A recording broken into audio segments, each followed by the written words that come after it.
Other investors may be going risk off. If you're going impact on, you'll want to grab Impact Alpha's best deal of the year, 50% off an annual subscription. That's $200 off the regular price. Go to impactalpha.com/subscribe. From the virtual newsroom of Impact Alpha, this is your Impact Briefing for Friday, December 4th. I'm Brian Walsh. Today I'm joined by Dennis Price to talk about refugee lens investing and other impact investment prototypes that are going mainstream.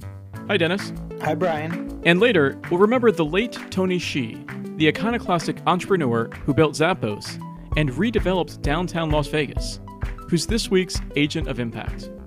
But first, here's what you need to know from this week in impact investing. Financing for the low-carbon energy transition is flat or falling, despite the accelerating climate emergency. The Climate Policy Institute estimates that in 2019, public and private climate investment came in at just over $600 billion. And in 2020, numbers could be even lower. That's barely a third of the $1.6 to $3.8 trillion a year needed for the low-carbon transition. A new corporate partnership aims to accelerate climate solutions. Third Derivative is bringing 4 dozen climate startups together with corporates like AT&T, BP Ventures, and Microsoft, as well as other investors. Third Derivative is a calculus term describing the rate of change at the rate of change, or to put it another way, the acceleration of acceleration. Cultural institutions are starting to get off their assets. While universities, private foundations, and even large nonprofits have deployed hundreds of billions of dollars into ESG, impact, and community-based investment strategies, America's art institutions have been slow to shift their estimated $58 billion in endowment assets. That's starting to change. From Andy Warhol to the Louvre, the new commitments and strategies are chronicled in a new report from Upstart Collab. There is an impact IPO in Europe. Inclusio, a social housing developer in Belgium, raised 60 million euros, or $72 million, with its listing on their Euronext Brussels exchange. It's one of the first impact finance products in the public markets and lets investors get their capital back without the sale of the underlying assets, which include affordable housing, schools, and clinics. And finally, NASDAQ told the Securities and Exchange Commission that it aims to require the more than 3,000 companies listed on its exchange to disclose the diversity of their boards of directors. This new rule would require companies to have at least one director that identifies as female and one who identifies as an underrepresented minority or LGBTQ. 3 out of the 4 companies on NASDAQ right now fail those requirements. You can read all of these stories and more at impactalpha.com.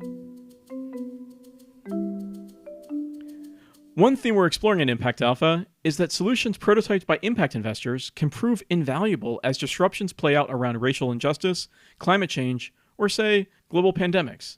Dennis, this week you wrote about another such disruption, migration and refugees. Can we really see impact investing solutions as prototypes in this area? Absolutely. For that type of challenge, as well as others, I think it's Matthew Weatherly White who's been calling impact investing R&D for financial markets for years.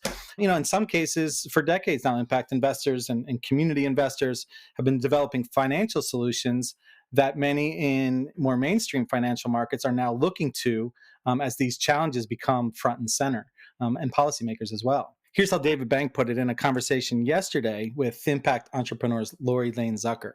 Lots of models that have been incubated for many years are now mature enough for prime time, basically. That's I think what we've seen. And some of it's very, some of technologies, solar panels, and other things, but some of it is just how do you actually do community finance in a way that brings communities in and disperses wealth more broadly as opposed to benefiting a few real estate developers. So people have lots of practices and approaches that are now needed by what we used to call mainstream finance. We like to call it legacy finance. And so back to you, Dennis. Your piece this week about refugee investments positioned them as blueprints or prototypes for the incoming Biden administration to use. How would that work? Right. So, if you just think about the issue of immigration for the last 4 years, the Trump administration has been literally putting up walls and enacting restrictions on refugees and immigration. At the same time, a whole group of impact investors, humanitarians, development practitioners have been building proof points and now have proof points for funds and companies driving affordable housing, healthcare, mobile banking, the types of services that people on the move need, and that need financing. So there's now a whole marketplace of financing solutions for migrants and refugees. And much of it has been connected through this refugee investment network, a group founded by John Kluge, an investor, entrepreneur, and activist, who's really been active in this space and bringing folks together. They've issued a new report that catalogs these various blueprints that can really serve as models for a Biden administration that has signaled a reset on immigration, and particularly around bringing together public and private capital to solve really one of the biggest challenges of our time. Here's Kluge from a conversation we had earlier this week.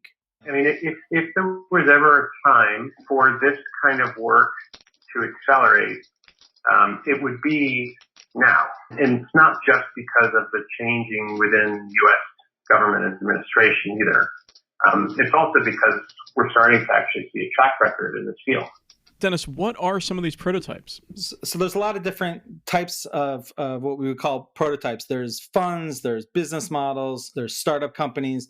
One we profiled this week is CEIF's Global Displaced Persons Fund, which has a multi-region focus, Central America, East and West Africa, the Balkans, and Bangladesh, but is really providing capital for entrepreneurs that provide jobs and products and services to the forcibly displaced and their host communities. Another is a model like Ejido Verde, which is working with indigenous communities to redevelop the pine resin forest, at the same time build lasting incomes and wealth for communities so they won't be forced to leave. And then there's companies like Bogota-based fintech Value, which is providing financial services and mobile financial services to unbanked migrants on the move. But really, as much progress as there's been, there needs to be more risk taking from investors, more risk reducing capital, and there needs to be, John says, more financial structuring and more replication of what's there. I don't think that this market builds itself like any underinvested market or underinvested thematic. So it's going to require some very intentional efforts on the parts of investors and I think additional intermediaries. So as you heard, like these models, these models are there, the fun examples are there, the companies exist.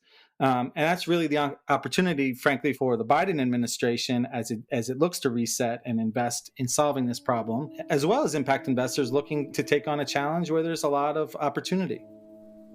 Dennis, thanks so much for your reporting on this. Thank you. Now it's time for this week's Agent of Impact. The death of Tony Hsie this week got us looking back at his ambitious effort to remake a forgotten section of downtown Las Vegas. When Hsie launched the Downtown Project in 2012, you could almost see the tumbleweed blowing down the streets. Fresh from selling the shoe retailer Zappos to Amazon, Hsie moved the company downtown and poured $350 million into the blighted stretch a world away from the Las Vegas Strip. The Downtown Project has invested in 50 small businesses, from restaurants to toy stores, as well as 50 tech startups located in the area. It seeded arts festivals, residential housing, and an early education center. There's a fair amount of hype around the Downtown Project, and critics said it was over-reliant on real estate investments. Much of the 45 acres it has acquired downtown remain undeveloped.